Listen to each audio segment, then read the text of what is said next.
Senhor Arthur Conrado Drischel, RG 436-614, Paraná, brasileira, nacionalidade, filho de Arthur Conrado Drischel, Walter Drischel e de Cecília Pollack Drischel.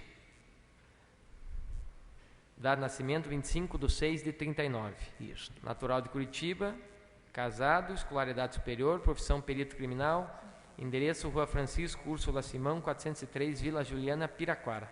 É isso? Isso. O senhor é parente ou inimigo de algum dos 3 réus, do Oswaldo Marceneiro, Davi dos Santos Soares ou Vicente de Paula Ferreira? Não, meritíssimo. Nem da vítima, Evandro Ramos Caetano? Não, O meritíssimo. senhor tem um compromisso de responder com a verdade que lhe for perguntado, sob pena de incorrer em crime de falso testemunho, perfeito? Positivo. A sua mãe chama-se Cecília Pollack né? Drischel. A minha avó chama-se Irene Pollack. Olá.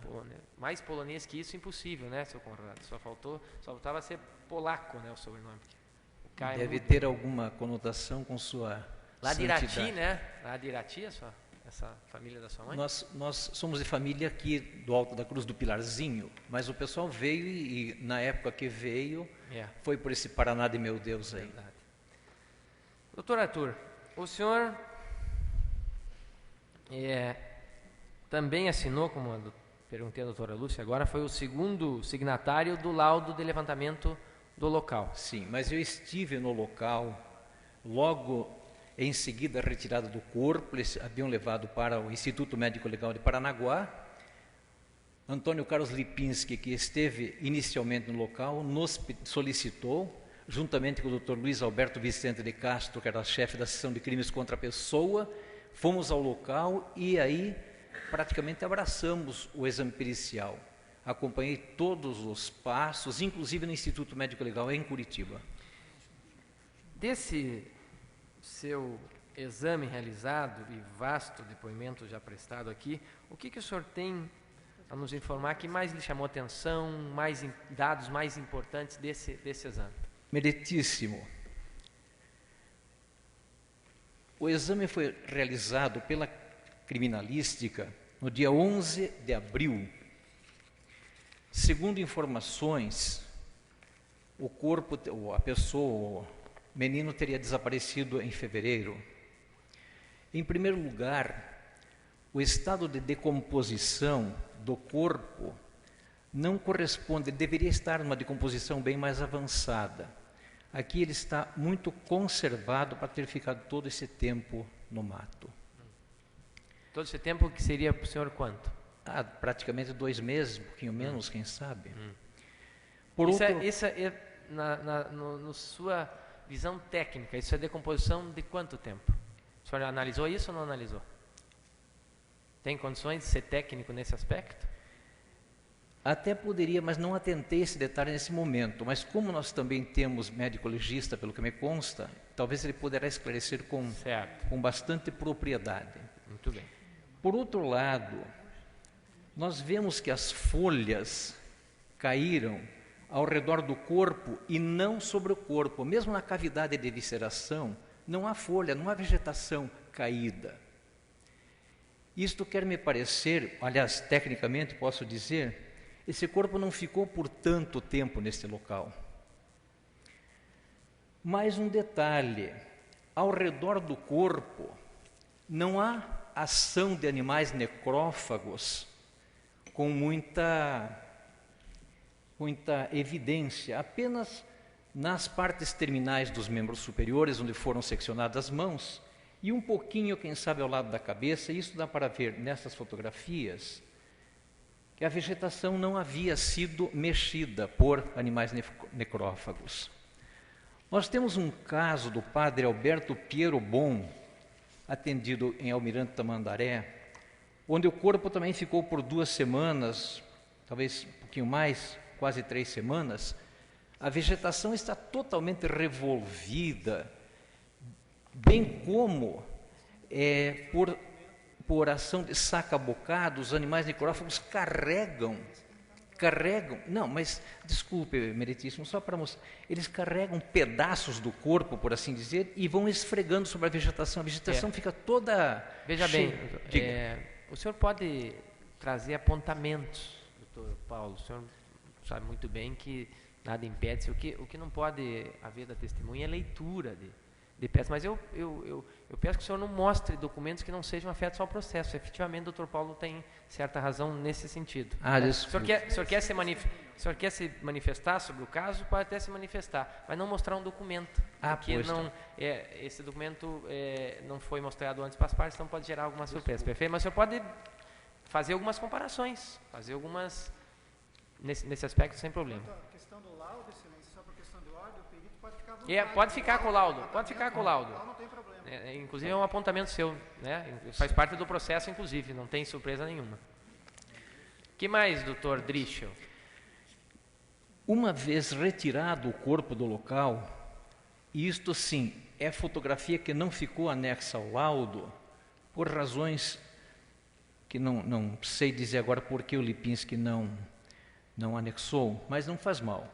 O que eu gostaria de dizer, que uma vez levantado o corpo, a vegetação voltou a seu padrão de normalidade, não ficou amassada, amarfanhada, não ficou desfeita a vegetação no local. Como se aquele corpo não estivesse ali por tanto tempo. Perfeito. Eu penso que ele teria ficado, quem sabe, uma noite, eu não quero precisar assim uma noite, mas um tempo muito curto, não todo o tempo desde o desaparecimento desse corpo, desde o desaparecimento do menino, até que foi realizado o exame. Certo. Mais alguma coisa que o senhor lembre, importante, que lhe chamou a atenção, causou surpresa? Pois é, de momento, vamos ver na sequência o que eu posso responder, certo, na medida que forem feitas perguntas. Eu tenho aqui uma indagação para o senhor. Sim. O senhor está com o laudo aí? Sim. Tá, a mesma numeração é a... Está com o laudo. Aqui o senhor disse, já no outro depoimento, presta atenção aqui, ó. Compulsando o croqui, afirma que no item 5 constatou-se uma distância média entre o local do achado e do corpo e a casa da vítima, que a referência à casa da vítima confere uma conotação de que a vítima já foi identificada, que a distância mencionada no croqui seria de 19 metros, ao passo que a esta altura não havia identificação da referida vítima. Tem alguma dúvida com relação a esse item 5 aí do croqui, alguma coisa com relação à distância média do achado do corpo? O senhor lembra alguma coisa disso? Casa da vítima, distante mais ou menos 1.900 metros. Está consignado aqui no croqui. O senhor diz aqui, ó, embora tenha colhido elementos no local e analisando detivamente o laudo, assevera que discorda deste laudo, num ponto que gostaria de esclarecer, compulsando o croqui no item 5, que é essa distância. Por que discordância? O senhor poderia esclarecer melhor que discordância que é essa com relação ao item 5? Meritíssimo, porque não havia sido feita uma medida exata, mas aproximadamente 1.900 metros. O que talvez no croqui está mencionado seria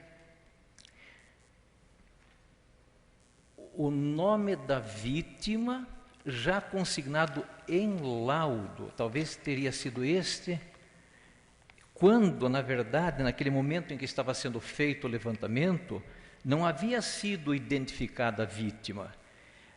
Até mesmo porque não havia fisionomia, não havia cabelos, todos os tecidos moles haviam sido retirados e mesmo as mãos haviam sido retiradas. Muito bem.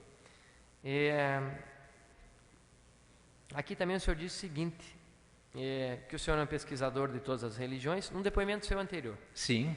E que fez a peritagem de um corpo em 1983, 24 de julho, na cidade de Tamandaré. Sim. Cuja vítima apresentava lesões compatíveis com as que tinha estudado serem aquelas características de trabalho de macumbaria, que essa característica constitui-se no fato de que nesse característico trabalho somente a parte esquerda do corpo é seccionada. Porque, tendo em vista o que havia sido dito com referência ao ritual de magia negra, crê a magia negra, os seus adeptos, que em se tratando de corpo humano, nenhuma peça do lado direito do corpo pode ser retirada. Isso, estudos? Isto até pelas pessoas que foram presas em Almirante Tamandaré na época que elas foram identificadas e presas. E por estudos seus também? Eu não tenho esse detalhe em livros, mas tenho essa informação da pessoa que estava na delegacia. Não tiraram, e tanto é que até deixaram a cabeça da moça ligada ao restante do corpo pelo lado direito, para não incorrer num erro contra aquilo que as entidades da linha de esquerda designam ou dizem, por aí assim. E no corpo desse menino encontrado no mato, também a mão direita estava seccionada, ao lado direito da cabeça, a orelha e tal. Estava retirado fora. Certo. O senhor fala aqui também de uma semelhança entre os casos ocorridos em Curitiba, Rio Iguaçu, Ponta Grossa, Quitandinha, Fazenda Rio Grande. Na época, sim. Que as extremidades... Aliás, na época não, em tempos anteriores, desculpa. Que as extremidades do cadáver foram seccionadas. Sim. Também estava ligado a algum ritual, alguma coisa? Nunca ficou assim perfeitamente esclarecido isso, mas recolhemos no Rio Iguaçu, houve em Quitandinha, houve vários casos em que cadáveres foram encontrados, não tanto de criança, mas até de adultos, de moças, e com características, não quero dizer análogas, mas com algumas características, por exemplo, seccionamento de mãos.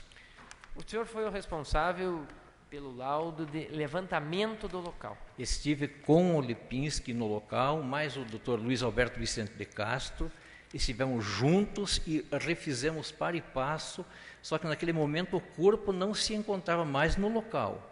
Mas fiz fotografia e posso mostrar que a vegetação estava refeita, não estava nem amarfanhada. O que mais que o senhor, como perito criminal de levantamento do local, busca nessas perícias? O que o senhor buscou lá e não esclareceu? O que buscou e esclareceu? O senhor lembra de alguma coisa, além desse detalhe que o senhor já deu? O que o senhor buscou e não ficou claro? O que o senhor buscou e ficou claro? Meritíssimo. O maior desejo, até na plenitude de vida divina, de espiritualidade de vida, é que esse fato seja efetivamente esclarecido e pessoas responsáveis ou responsáveis sejam identificadas e devidamente punidas. É o desejo de todos. Amém. Sim, e daí o senhor então buscou alguma coisa no local? O senhor tentou... Voltamos ao local por várias vezes, aliás, várias vezes não, voltamos mais uma vez no local, mas nada de importante nós... O fato mais importante mesmo, o senhor entende, é esse das folhas... Das folhas, que caracteriza que o menino não... de animais necrófagos. Exato, que o menino não... Se o corpo fosse colocado por pouco tempo ali, e daí, certamente, naquela oportunidade não passou nenhum animal, que ficou pouco tempo, as folhas depois nasceram, não tinha folhas dentro do cadáver. Esses são os detalhes mais importantes que o senhor referiu. Mas as folhas não nasceram, Meritíssimo. Perdão, elas não ficaram com aspecto... Não ficaram amarfanhadas, não ficaram amassadas. Mesmo as lesões de saca-bocados, porque os animais necrófagos e até de maior porte, eles formam lesões de saca-bocado e arrastam pedaços do cadáver. Então toda a vegetação ao redor fica comprometida, fica com massa orgânica, e ali não havia esse tipo. Mas e a incidência de animais necrófagos naquele local? Como é que nós sabemos que existiam? E se fosse um local que próximo tivesse movimento, quem diria que os animais necrófagos iriam ali atuar? Não, Meritíssimo, não havia movimento naquele local, era um pouco distante da estrada, até estavam começando a abrir um loteamento ali naquela época. Mas, mesmo assim, no mato sempre tem animais, ainda mais no pé da serra, praticamente, lá do lado de baixo, sempre tem animais. À noite, então, talvez? À noite. Ter pelo menos atuação à noite. Durante o dia são corvos, à noite são graxaíns, cachorro do mato, ratões, enfim, é uma gama bastante diversa. Tem tateto lá, será? Não sei, porque eu não fiz uma pesquisa. Tateto ou cateto, doutor? Falam tateto ou cateto, mas parece que o nome é tateto. É o porco do mato, não é? Porco do mato. Esse também atua nesse, se também atua, ali? Também atua. E até existem tipos de lagartos, eles chamam lagarto do papo amarelo, existem tatu, eles chamam tatu do rabo mole, que também se alimenta de corpos em decomposição. Certo. Então, tecnicamente, porque para mim, o senhor é um perito, Sim. e ontem nós tivemos um perito aqui. Para mim, o que é importante de um perito são questões técnicas. Sim. Questões pessoais não me interessam. Como eu não sou técnico, eu quero questões técnicas. Certo. Então o senhor entende que questões técnicas o senhor já me passou tudo que o senhor entende necessário. Vamos ver agora com as perguntas da defesa se surgem mais algumas coisas que podem nos ajudar. Quem vai iniciar? Doutor Haroldo? Por favor, doutor. Primeiro eu queria agradecer a presença do doutor Arturo Conrado Dricho, mesmo com problema de saúde, né, se predispôs aqui a vir auxiliar o Poder Judiciário, né, na busca pela verdade, né, do que aconteceu nesse caso. No segundo momento, doutor Arturo, eu queria lhe lembrar que já passaram-se 12 anos dos fatos, né, e que o corpo, na verdade, desapareceu no dia 6 de abril de 1992. Foi encontrado dia 11. Foi encontrado em 11. O senhor fez cometeu um equívoco ao dizer que pensou que ele teria... que foi fevereiro.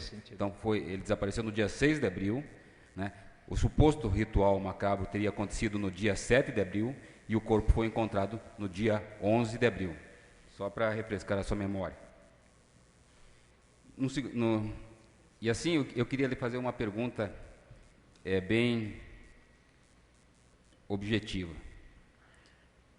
Relativamente ao tamanho do corpo, né, o que o senhor pode me dizer? Aquele tamanho de corpo era compatível com uma criança de aproximadamente 6 anos de idade? Esse foi um dos fatos que nós também abordamos na ocasião no júri, lá em São José, sabendo que o DNA deu positivo. Mas, pela tabela antropométrica que a doutora Miriam me passou, a doutora Miriam é pediatra, uma criança de 6 anos tem uma estatura média de 112 até 112,77, de 1,13 m. Segundo medida efetivada no Instituto Médico Legal de Paranaguá, fui informado de que aquela criança estava com 1,19 m de altura. Então estava com uma estatura bastante avantajada para ser um garoto de 6 anos. Por outro lado, no Instituto Médico Legal em Curitiba, quando o cadáver foi examinado, ele estava sobre a mesa ainda parcialmente fletido. Ele apresentava uma flexão de membros inferiores, e ainda apresentava uma certa rigidez, o que não é normal para um cadáver que permanecesse no mato, mesmo que não fosse de fevereiro, mas depois de 24 horas a rigidez cadavérica vai soltando. E ele foi medido com uma régua de 30 centímetros, que foi, assim, digamos, camboteada ao lado do corpo.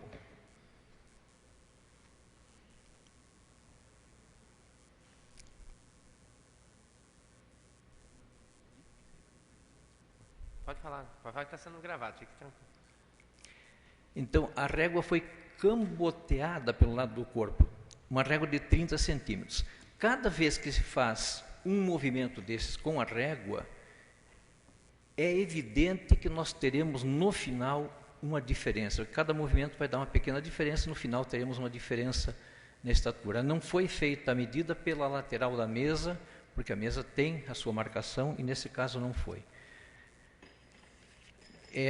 Como os membros inferiores ainda estavam ligeiramente fletidos, também a estatura que apresenta por essa medida não confere efetivamente com a estatura real do cadáver. Parece que seria isso que eu teria a responder, e por essa razão eu coloquei o fato da estatura não conferir com um menino de 6 anos. Sim, doutor. Doutor Arthur, o senhor é diácono da Igreja Católica? E o que significa isso? O que significa ser diácono da Igreja Católica?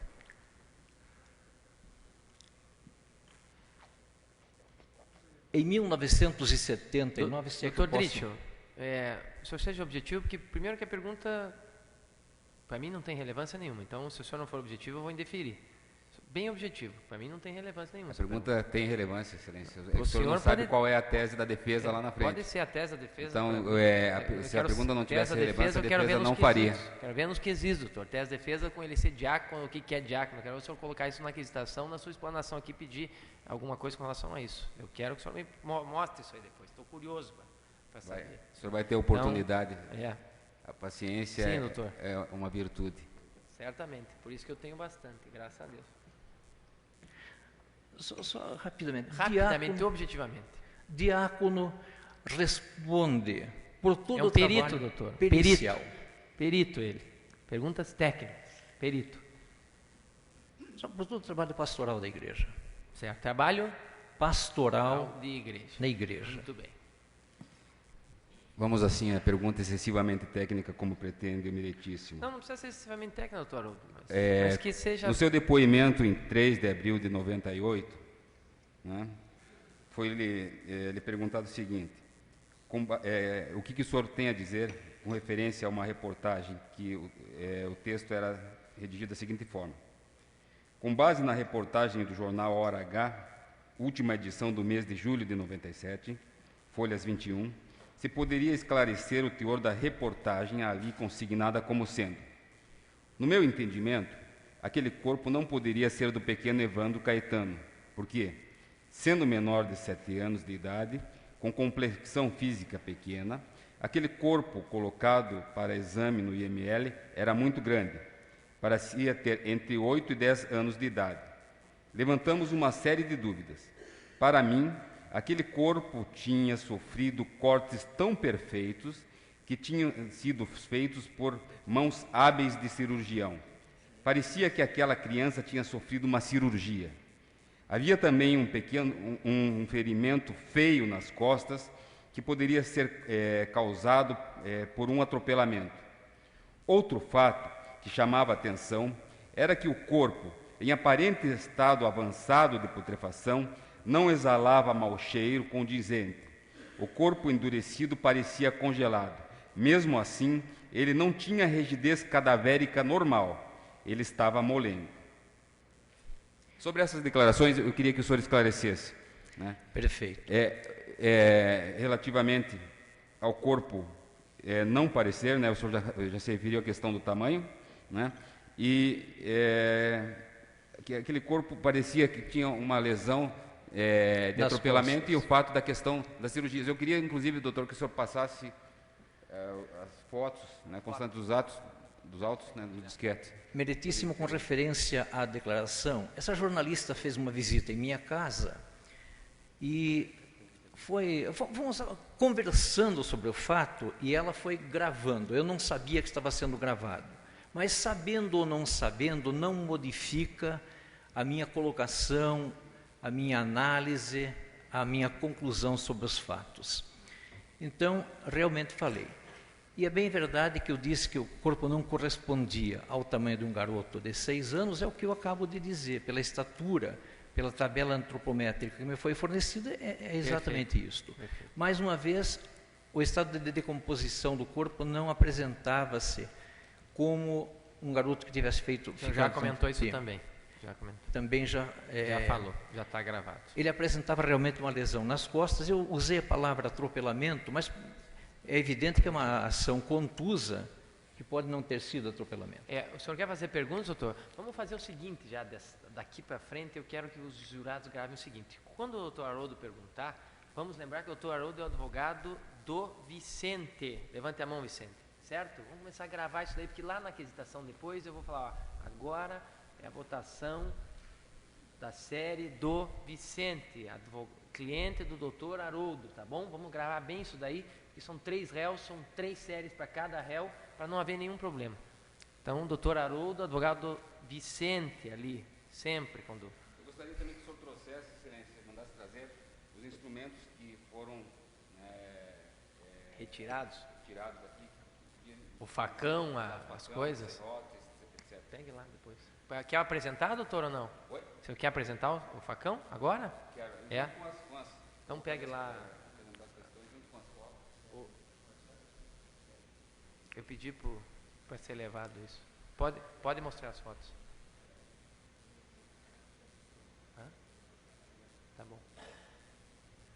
apague a luz. Não apagar a luz aqui, né?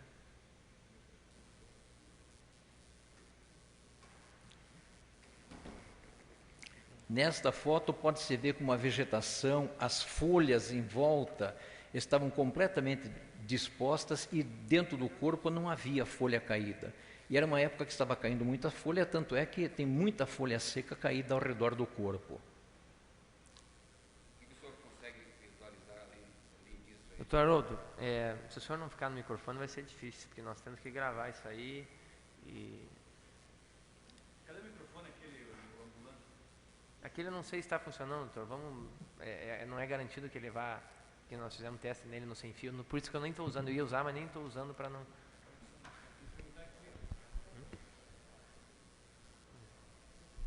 Doutor Arthur, além de visualizar que parece que o corpo teria sido colocado por alguém ali de forma a preparar o local do crime, o senhor consegue perceber que esse tipo de... Ele apresenta evisceração, quer dizer, foram tirados os órgãos, foram retirados. O que eu posso também ver que junto ao terminal dos membros superiores lá... Doutor Haroldo, onde é que estão essas fotos no processo? Então o senhor localize e mostre para mim, por favor, porque eu não posso gravar isso daí. Ele está dizendo qual foto é, nós não temos essa relação. Volume 2 dos autos estão aqui com o Ministério. Vamos fazer a referência.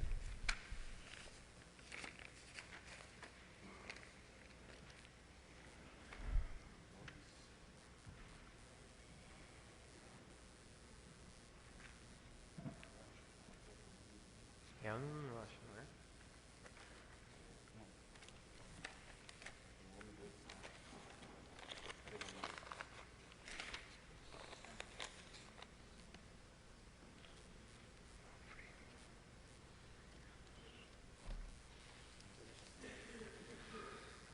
Folhas 82.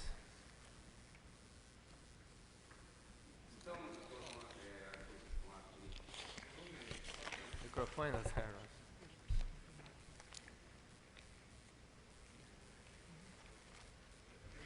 Essas fotos foram retiradas pelo Dr. Lipinski e pelo senhor? Não. Essas fotografias aí foram tiradas pelo Lipinski, porque ele me antecedeu no local.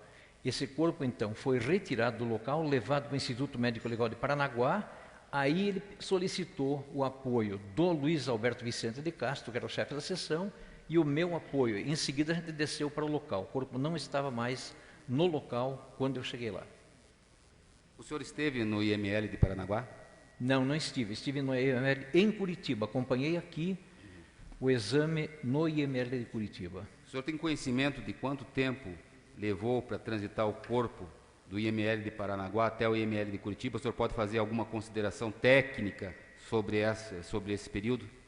Técnica não, meritíssimo, apenas por informações. Mas existe consignado no Médico Legal de Paranaguá o horário em que saiu o corpo de lá e também consignado o Médico Legal em Curitiba a hora que chegou o corpo. Isso está consignado. Perfeito. Eu não observei pessoalmente no que está escrito, mas fui informado de que o corpo levou 11 horas desde que saiu do Instituto Médico Legal de Paranaguá até chegar no IML em Curitiba. Perfeito.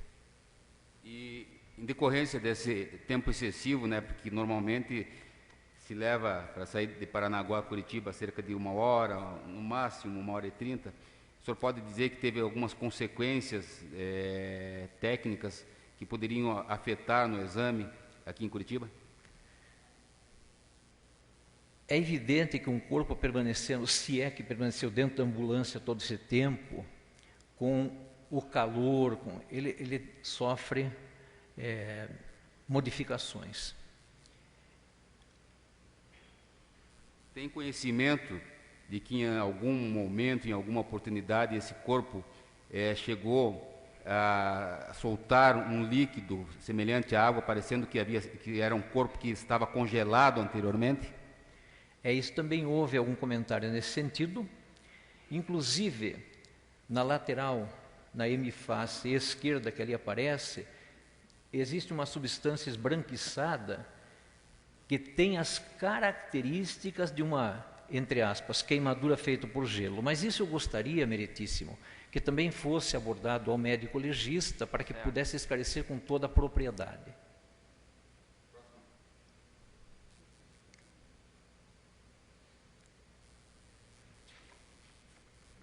Folha 83, né, doutor? Isso.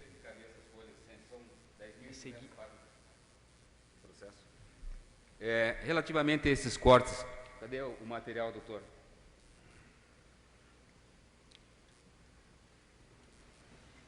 No dossiê do Grupo TIG, no X, tem fotos também, doutor. Talvez seja alguma desses também. No dossiê X também tem fotos, se eu quiser ver.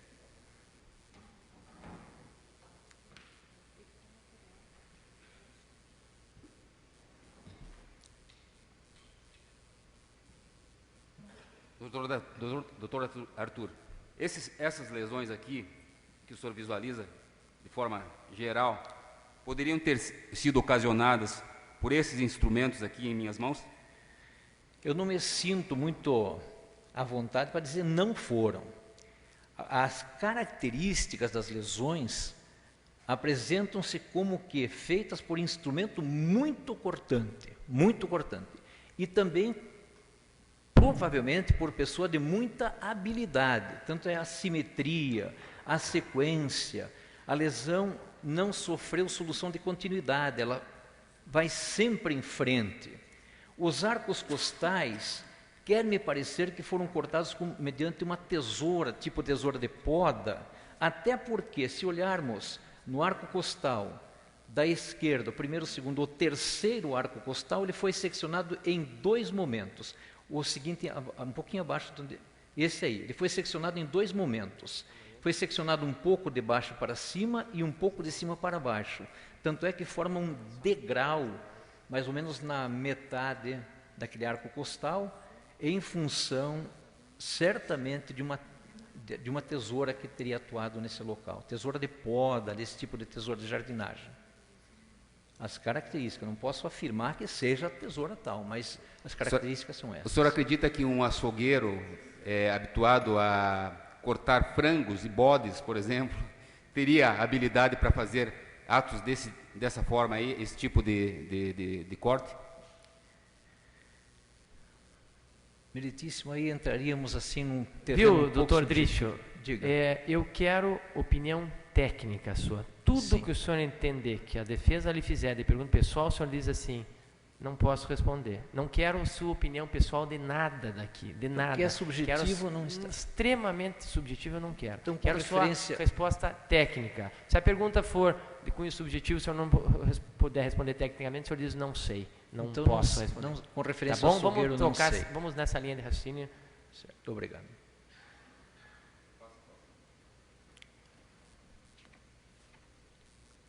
Folhas 84.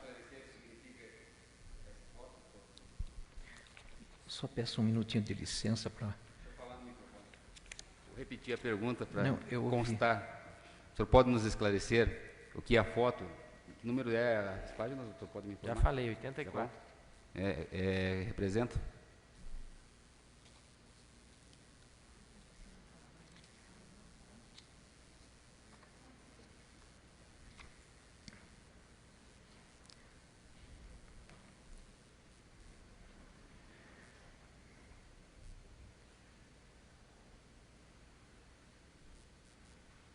Foi o senhor que fez, que colocou essas fotos e bateu isso aqui embaixo da máquina? A máquina? Não, essa aqui foi o Lipinski que bateu, foi o Lipinski que colou as fotografias, ele também que fez as fotografias, essas foram feitas no local. Esta fotografia eu não estou lembrando com perfeição. Tem uma agenda aqui, mas eu não gostaria de me ater à agenda agora. Se o senhor não souber, doutor Drischel, não tem importância, nós passamos para a sequência, para a seguinte foto.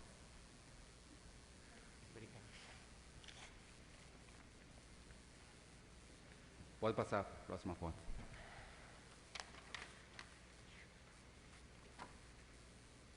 Folhas 85.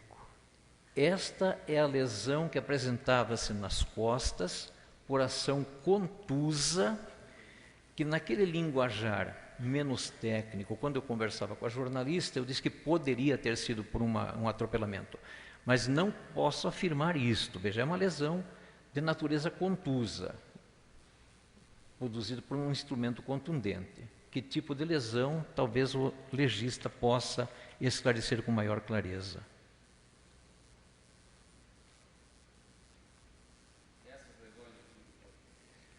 Perfeito. Aí houve o seccionamento do membro superior, aqui esquerdo e do direito também, e nós já podemos ver que ao redor existe um pouco de remoção de folhas, aqui já dá para ver que está preto o solo lá, porque aqui houve ação de animais necrófagos, inclusive pode-se ver lesões em saca-bocado. Aqui até não se visualiza com tanta perfeição, mas elas existem. Esclareça, doutor Arthur, para os jurados, o que é lesão de saca-bocado. Saca-bocado, tecnicamente, se diz daquelas lesões produzidas por animais, bichos que comem corpo em decomposição, que a gente fala animais necrófagos. Animais de saca-bocado são os vários animais, desde ratos até outros tantos que podem aparecer ali e que se alimentam de corpo em decomposição. Também os corvos, os urubus fazem esse tipo de lesão porque eles pegam e arrancam pedaços. É correto afirmar que esse corpo, quando foi depositado nessa localidade, já estava sem as mãos? O senhor pode afirmar isso com 100% de certeza? As características apresentam lesão produzida por instrumento cortante.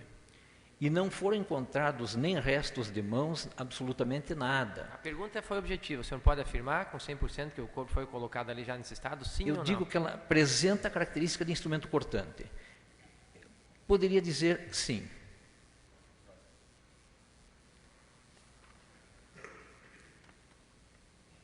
Folhas 87.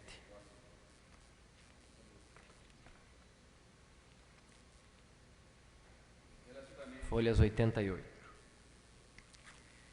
Relativamente, doutor Conrado, a essa foto, a ausência das orelhas, a ausência do couro cabeludo, que tipo, o que o senhor pode nos dizer a respeito dessa foto? Nesse local, efetivamente, foram retirados todos os tecidos mole da face, as orelhas e também retirado todo o couro cabeludo.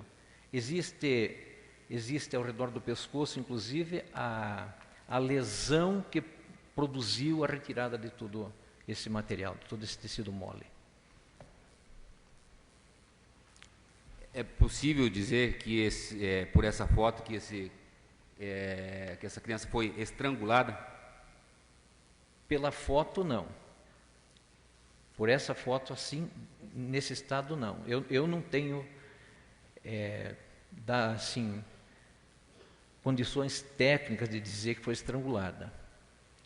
É possível dizer, doutor Conrado, que em face dessa ausência de couro cabeludo, dos pavilhões auriculares e outros óleos, etc., isso é característica de trabalho realizado por seitas que o senhor estudou, coisa que o valha? Aquilo que eu havia dito logo de início, pela informação que eu tive, se utilizado o corpo humano num ritual de magia negra, não poderia ser retirado absolutamente nada que estivesse do lado direito do corpo. Portanto, a orelha direita, a mão direita, a hemifácie direita, isso quer me parecer que não... Você já respondeu, né, doutor? Então, doutor Arthur, as características, o senhor acha que uma pessoa que não pratica habitualmente atos cirúrgicos ou coisas parecidas tem condição de fazer a retirada dos pavilhões auriculares, né, do couro cabeludo, sem causar danos maiores, né, do que os encontrados nessa foto? Foram retirados tecidos moles, eu não tenho dado técnico assim me responder com segurança.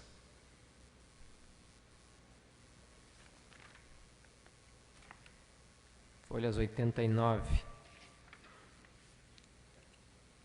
O senhor consegue, talvez, Aí se o Livinho levasse até o doutor Conrado essa não há necessidade. Eu tenho aqui o... Eu queria que o senhor nos O senhor explicasse. não é mais fácil olhar lá, doutor Conrado, que na sua... Ou o senhor não tem mais dificuldade? Não, tá bom. Aí, nós estamos vendo o pé, onde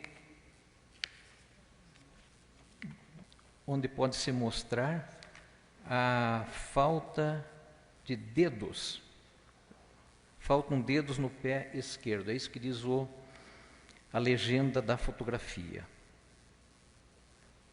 Cumpre salientar ainda, embora não focalizado nesta fotografia ao pé direito, também naquele faltavam os dedos. Em ambos os pés, nestas regiões, os bordos apresentavam as características de saca-bocado, lesões então feitas por animais, mas faltavam os dedos. Então, é justamente aí que eu queria chegar, doutor Arthur.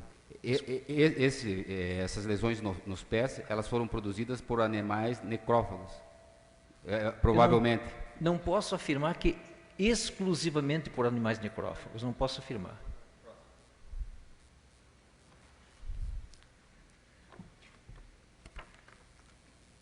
Folhas 90. O senhor gostaria de tecer algum comentário específico sobre essa foto, doutor? Não podemos passar para a posse. Quer me parecer que, referente a essa foto, a gente já tocou no assunto desde o início. Aquilo que eu poderia dizer a respeito dessa foto já foi consignado.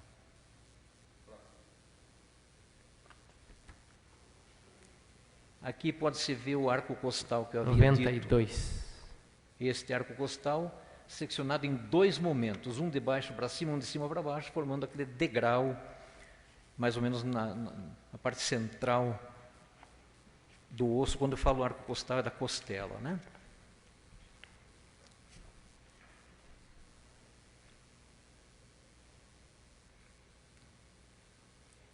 Aqui pode-se ver como a borda da lesão foi sempre em frente, sempre em frente, sempre em frente. Os arcos costais também foram seccionados em perfeita simetria.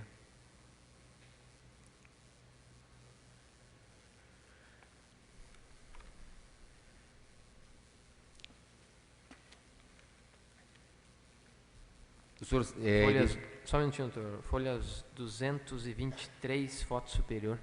O senhor identificou nessa foto aí, na sua avaliação, na sua perícia, a presença de um chumaço de algodão dentro da boca da criança? Isto eu fui informado. Eu, pessoalmente, não observei. Mas eu fui informado que havia algodão no interior da boca da criança, sim. Normalmente, qual a finalidade de se colocar um algodão? Digamos que esse algodão tivesse sido colocado no IML de Paranaguá, ou quando o corpo teria sido encontrado. Qual a finalidade técnica de se pôr um algodão? Em corpos que se encaminham para velório, normalmente colocam-se algodões como tampões no nariz, na boca e tal, para evitar vazamento. Aí, num corpo dessa natureza, não sei qual a finalidade que poderia ter.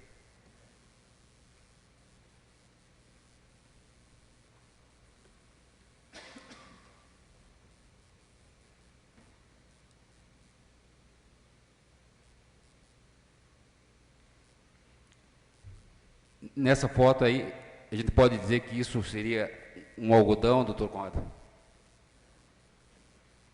Meritíssimo, assim não há como afirmar.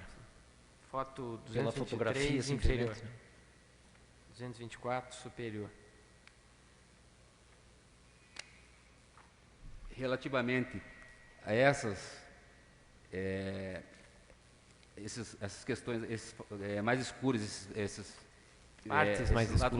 partes mais escuras do corpo, o que o senhor pode nos dizer? Isso aí pode ter sido por rede venosa de putrefação, o que aparece, de acordo com a tabela, mais ou menos 72 horas depois da morte.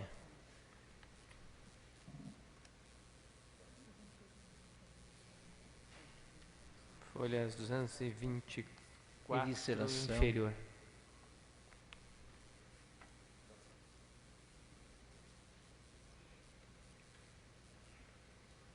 225 superior. O senhor pode nos dizer, doutor Arthur, se essa criança, a hora que foi periciada, possuía ou não o pênis? Não tenho essa informação com precisão.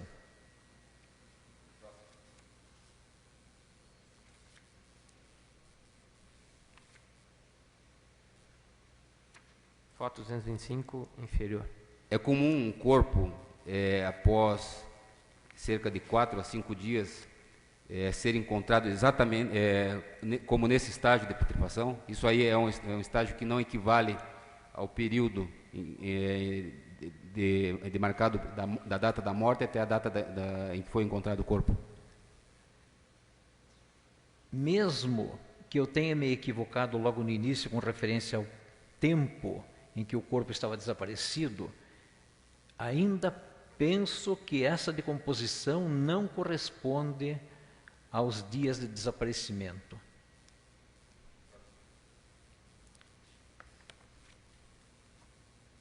226 superior.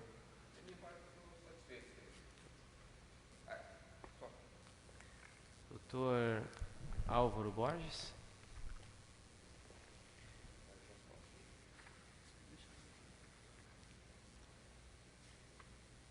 Acho que pode tirar nesse aí, acender as luzes. Né?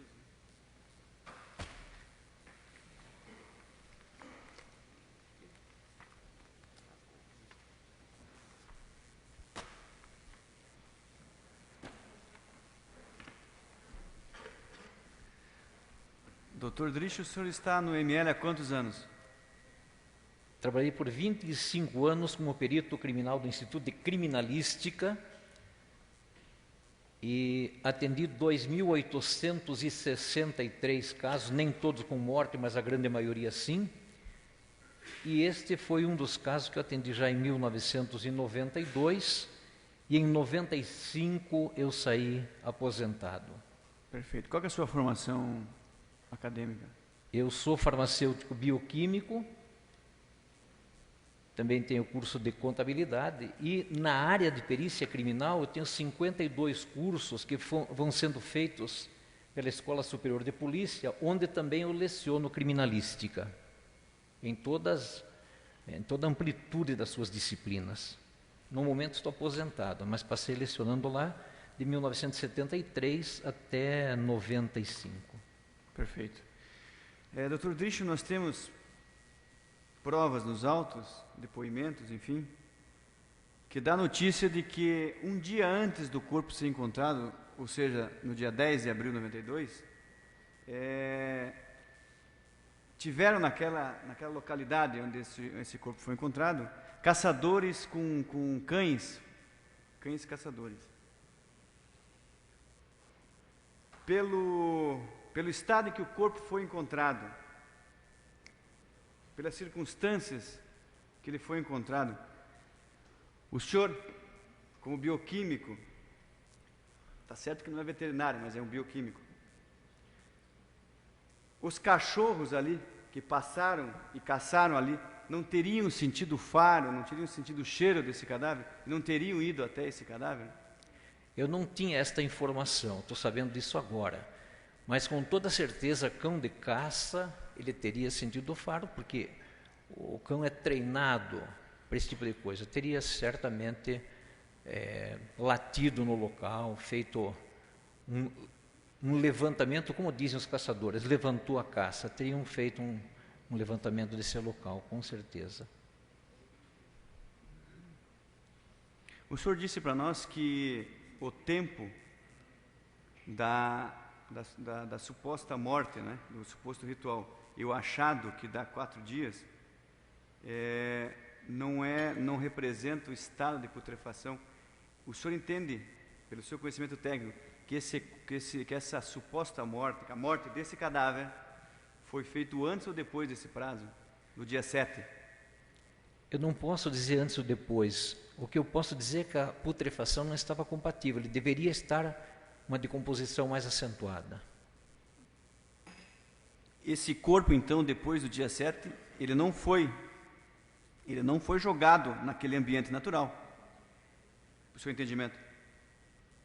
Eu penso que ele não ficou por tanto tempo, tendo em vista o que eu já falei no início, que a vegetação não estava comprometida, não estava marfanhada, e também as folhas não caíram sobre o corpo, que deveriam ter sido caído, e a vegetação, com toda certeza, estaria amassada se ele tivesse ficado por mais tempo.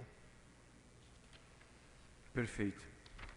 Além daquela lesão no tórax daquele cadáver, nós percebemos pelas fotos apresentadas que tem aquele corpo, que tinha aquele corpo, várias outras lesões. Isso poderiam ter sido causadas por animais carnívoros? Ele já respondeu essa pergunta, doutor, no começo, animais necrófagos. Mas ele apresentava assim decúbito dorsal, então não havia por que animais fossem atacá-lo pelas costas. Aquela lesão maior, sim, por ação contusa, mas demais lesões não me sinto assim com dados técnicos para poder responder. Perfeito. E se fosse atacado por animais carnívoros, o senhor fez uma consideração de que o ataque do animal mexeria o cadáver do local? Normalmente, quando o animal necrófago é maior, um pouco ele mexe do local, ele espalha por um diâmetro muito grande, um diâmetro ao redor do corpo, restos cadavéricos, ainda mais um corpo que vai se decompondo, ele rasga, ele rebenta e vai se espalhando. Aquele caso que eu falei do padre Alberto Piero Bon em Almirante Tamandaré, estava espalhado ao redor do corpo um diâmetro bastante significativo. E a vegetação totalmente amarfanhada, amassada. Eu tenho fotografia aqui, se meritíssimo achar por bem apresentar, mas tá bom. Dr. Drischel, então, aquelas lesões que temos lesões ali naquele, visivelmente, acompanhamos, tem lesões extensas ali, lesões profundas que poderiam, e aí quem pode nos dizer será o médico Seria o médico legista. Praticada por animal carnívoro. Se realmente o animal carnívoro causou aquelas lesões profundas, o corpo então não ficaria no mesmo local, pelas circunstâncias do laudo de achado. Nós podemos observar, até pelas fotografias, que a vegetação ao redor, as folhas secas caídas ao redor, estão perfeitas. Sim ou não? Não. Então não foi jogado ali aquele corpo, pela ação Não houve ação de animais necrófagos no maior corte para puxar o corpo. O corpo não foi puxado. Perfeito. Nós temos aqui na acusação, Dr. Drischel, a afirmação de que houve um ritual de magia negra, isso está na denúncia, no interior de um quarto da serraria Abage, e que as vísceras foram tiradas, colocadas no alguidar e depositadas numa casinha na frente ou no portão, na parte interior da serraria, e que ali ficou depositado por algum tempo. Doutor Drischel, eu faço a pergunta no seguinte sentido: a partir de que momento, a partir de qual o tempo, 1 dia, 2 dias, 3 dias, horas, começaria a exalar um cheiro? Eu não estive na serraria, eu não vi a casinha, também não vi o espaço físico onde dizem que teria acontecido tal ritual. No entanto, essas vísceras colocadas numa casinha, como diz, fechada, com aquele sol brutal de Guaratuba, 12 horas, 13 horas em diante, começaria a exalar mau cheiro. 24 horas depois, o cheiro estaria quase insuportável no local. O senhor teria noção, assim, de nos dizer que esse cheiro, a distância, até que distância ele poderia ser sentido? Depende da vedação dessa casinha, eu não conheço a vedação, então é difícil. Certo.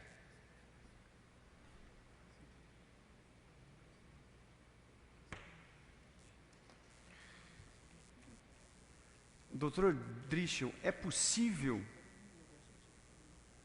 forças ocultas e não o processamento natural da composição de um corpo, de um cadáver? Nós temos aqui uma acusação de magia negra, doutor juiz.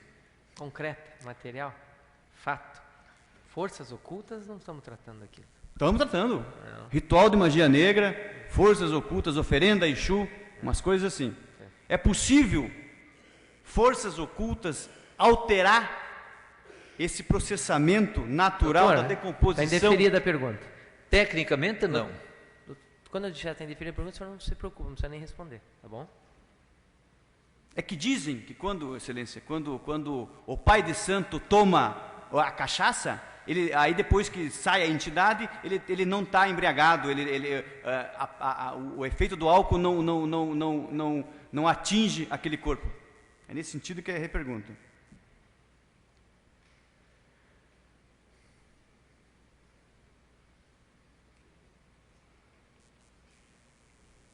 Pelo seu conhecimento técnico e considerando as fotos que nós vimos, o senhor tem uma expectativa, uma opinião técnica a dar sobre quando aquele corpo foi deixado naquele local? Um dia, 2 dias, 3 dias, uma semana? Com segurança não posso afirmar, mas não foi por muito tempo. Foi por pouco tempo, tendo em vista as circunstâncias já abordadas.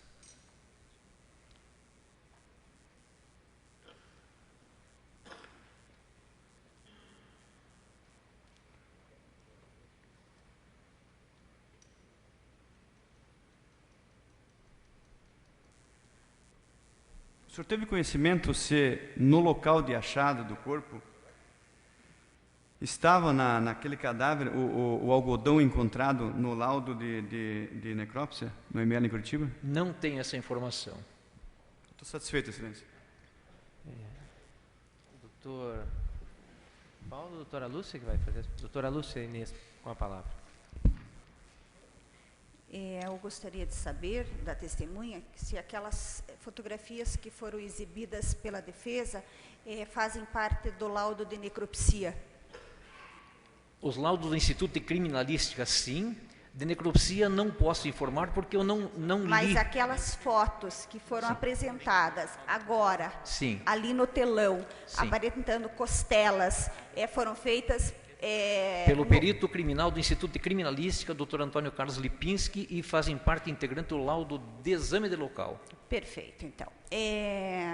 Assim como a defesa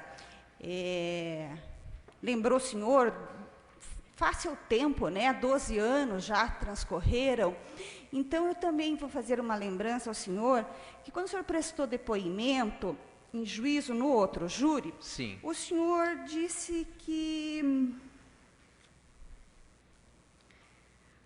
1 ou 2 dias depois do achado do corpo, o depoente esteve em Guaratuba.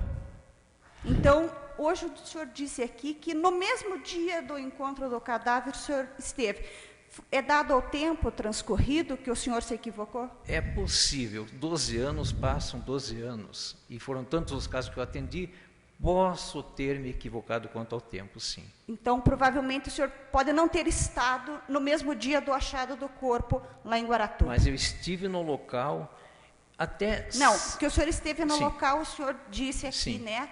Mas eu só queria ver se foi realmente no mesmo dia. Pode, eventualmente, eu ter estado no dia seguinte, ou quem sabe no outro dia, pode ser. Mas isto não invalida a situação da vegetação que eu acabei de afirmar. Perfeito. Da mesma forma, neste depoimento, o senhor disse que haviam feito um pente fino naquela região. O senhor confirma? Mesmo quando nós estivemos lá, nós não encontramos o que se a doutora gostaria de saber com referência à sandália que foi encontrada depois, na sequência, foi encaminhada para o exame pericial. Nós não constatamos esta sandália no local. E nós estivemos em 3 peritos, o Dr. Luiz Alberto Vicente de Castro, o próprio Dr. Lipinski e eu. O senhor se recorda a extensão deste pente fino? Foi uma extensão bem ampla? Foi bem ampla. Foi ampla porque, a partir da estrada que leva para o loteamento, havia uma entrada em direção ao mato, ladeando um riacho. Quantos metros, o senhor sabe? Já para precisar? Assim, nesse momento vai ser difícil precisar. Tá, mas Não, foi mas, amplo. talvez mas foi bem ampla. Uns O meu objetivo, 50 ou 70 metros nesta... mais ou menos tinha uma teórico. circunferência bem ampla. E o senhor tomou conhecimento, então, que um tempo depois foi encontrado nesta mesma região, nesta mesma proximidade, um cadáver.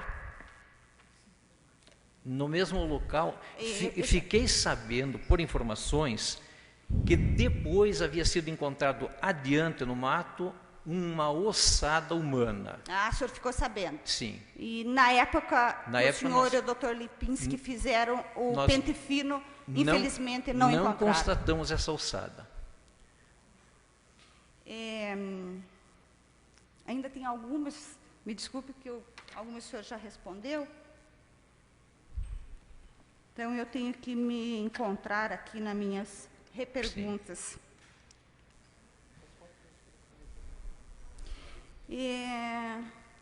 Doutor Drischel, o senhor disse que aquele cadáver era muito avantajado. O senhor pode nos informar, ou eu vou fazer uma afirmativa, o senhor só me responde sim ou não. Nós, leigos, conhecemos as pessoas em pé, né, na vertical. Sim. E o cadáver é reconhecido na horizontal. Sim. Então, para nós, leigos, temos dificuldades de entendermos a estatura. Sim, É perfeito isso. perfeito. Ou até pode ser sim. Podemos dizer, puxa, é avantajado porque conhecemos a pessoa na vertical, ou também dizermos, nossa, como está pequeno. Os leigos perguntam dessa forma. Sobre o algodão, o senhor disse que é comum se colocar algodão Quando o cadáver vai para velório, Para velório. evitar vazamento. E também, mas também é uma afirmativa, e eu só quero que o senhor me diga se é possível ou não. A colocação de algodão para não permitir extravasamento de líquidos e para evitar que num cadáver putrefeito os dentes não caiam para que depois se possa examiná-los, é possível?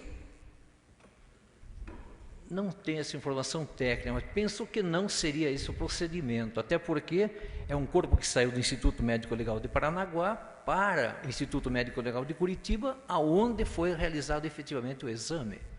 Perfeito. Então não haveria, sim. Eu não sei responder com eficiência a razão desse algodão ou não algodão, porque também não vi o algodão. Perfeito. O senhor nos disse que soube que no transporte deste cadáver transcorreram 11 horas. O senhor pode nos dizer quem que lhe deu esta informação? Essa informação, possivelmente na sequência, venha a se elucidar. Eu não tenho nesse momento, mas era voz corrente no momento. Voz corrente, mas Pelo, essa... pelo horário que saiu de Paranaguá, pelo horário que chegou em Curitiba. O senhor não examinou o cadáver em nenhum momento? Eu estive no Instituto Médico Legal em Curitiba, acompanhei a grande parte do exame do corpo, acompanhei. É bem verdade que depois que saiu, os médicos legistas, odontóloga, ainda continuaram fazendo exames. Doutor Drischel, o senhor disse que uma das discordâncias do senhor com o laudo é porque constou a distância do local do achado do corpo na casa da criança que não estava identificada ainda. Minha pergunta é no seguinte sentido: o laudo foi elaborado posteriormente. Sim, O laudo de levantamento de local foi elaborado posteriormente, quando já se tinha a identificação do cadáver. Não se tinha. E a identificação efetiva do cadáver, no momento que saiu o laudo do Instituto, ainda não havia identificação efetiva. O senhor pode me dizer quando saiu o laudo do Instituto? Eu não tenho essa informação aqui, precisaria conferir com o livro de protocolo. Mas deve ter saído por prazo legal até 10 dias após o levantamento. Muitas vezes o perito solicita um prazo um pouco maior. Eu não sei se o Lipinski solicitou ou não este prazo maior. Encaminhe-se 11/9/97, tem aqui o visto do encaminhamento do laudo, 11/9/97. Não sei se este foi o encaminhamento original para a delegacia de polícia para instruir o inquérito. Eu acredito até que não seja, né? Porque 97 e o crime era de 92, então me parece que não seria essa data. É provável que essa data seja no momento que foi solicitada essa cópia. Mas a minha pergunta era somente no sentido de se que o laudo é elaborado posteriormente. Faz-se um rascunho provisório, né? E depois, posteriormente... No local, faz-se o levantamento, com viso et repertum, anotando-se, então, fotografando-se, coletando as medidas necessárias para a efetivação do diagrama. Tudo bem, doutor, deixa. A doutora deve estar satisfeita.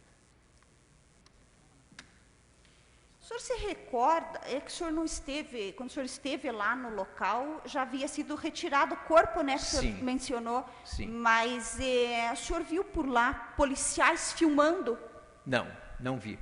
Quando eu estive com os 2 outros peritos, alguém da delegacia nos acompanhou, mas tão somente nos acompanhou para nos mostrar o local mais uma vez, confirmar, com tudo que o Lipinski já sabia onde é, mas esteve uma pessoa, ninguém filmou nada. Quando nós estivemos, não. Posteriormente, o senhor assistiu algum filme no Instituto Médico Legal, do local de levantamento? Não. Não assistiu? Não. Uma coisa sim, é que eu recordo agora. Como surgiram controvérsias em função do fato, nós provocamos uma reunião no gabinete do então diretor da Polícia Civil, doutor José Maria. Mas posteriormente isso? Posteriormente, sim. No dia lá, não? No dia, não. Estou satisfeito, excelência. Senhores jurados, alguma pergunta? Sim? Espera aí um pouquinho. Esse microfone não estava funcionando ontem, né? Não. Fale que daí eu repito para ele o que precisamos gravar aqui. Viu? Pode perguntar para mim que eu que vou ter que fazer para ele, porque tem que ficar gravado.